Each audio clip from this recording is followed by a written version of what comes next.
Some people have been bullied. Some people are just stressed out. Some people are insecure. Some people are fat and overweight. I call myself fat because I was fat. And people don't want to do that. They want to say, oh, don't call yourself fat. Don't call yourself dumb.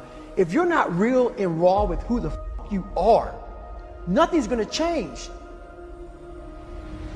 In this nice new world that we live in, we want to hear, you're just a little big. No, man, you might be fat. We surround ourselves around people that make us feel great. They tell us what we want to hear.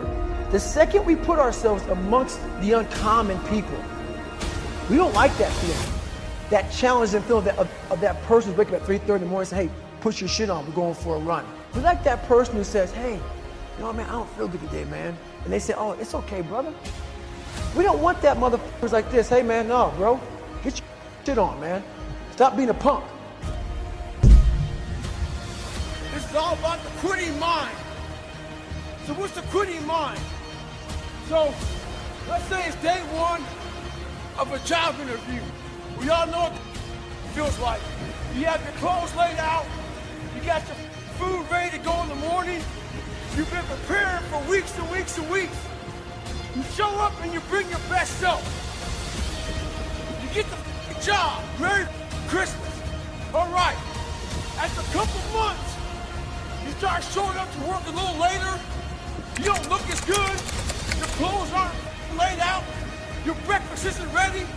Your mind gets softer. We do that everything in life.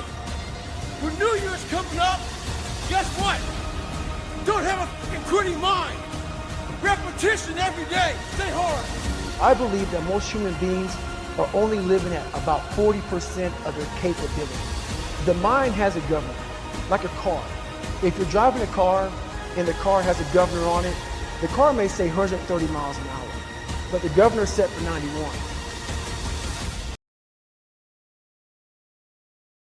The car wants to go. The car wants to go, but that factory said, we're not going past 91.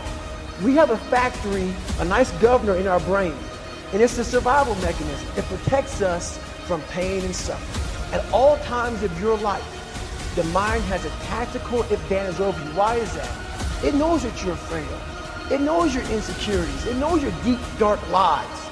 And it starts to push you away from that. It pushes you in a direction that is comfortable. The mind controls everything. You get to 40%, your brain says, we're done. Let's roll, man. This is starting to get painful. This is uncomfortable. So you sit down. You have to figure out ways, and everybody's different. That's how the book kind of talks about, like we all have these things about, 5 steps to this and 4 steps to this. It's a lot more than that. That's all bullshit. It's a practice that you have to, it's a habit. So if you know that at 40%, I'm feeling pain. At 40% I'm feeling pain. That's where the 40% rule kicks in. Now it starts. Okay, I'm feeling pain. My mind's saying all to me.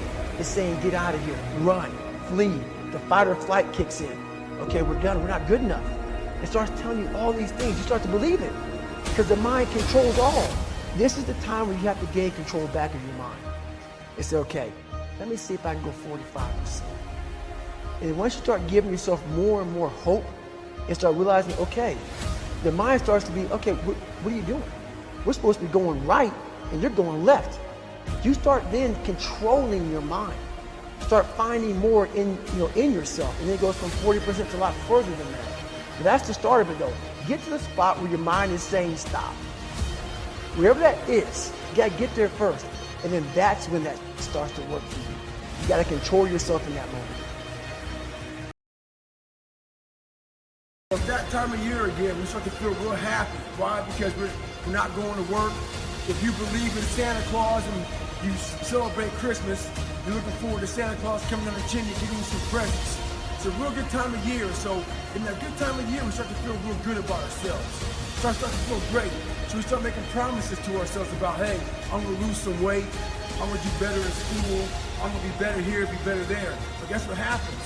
The real Merry Christmas happens when all of that noise is gone. It's quiet. And it's you against you. And now all those endorphins are gone. And I promise you, man, by getting up early and getting after it to go lose weight, study harder, guess what? It's a lot harder now. That repetition becomes a lot harder now.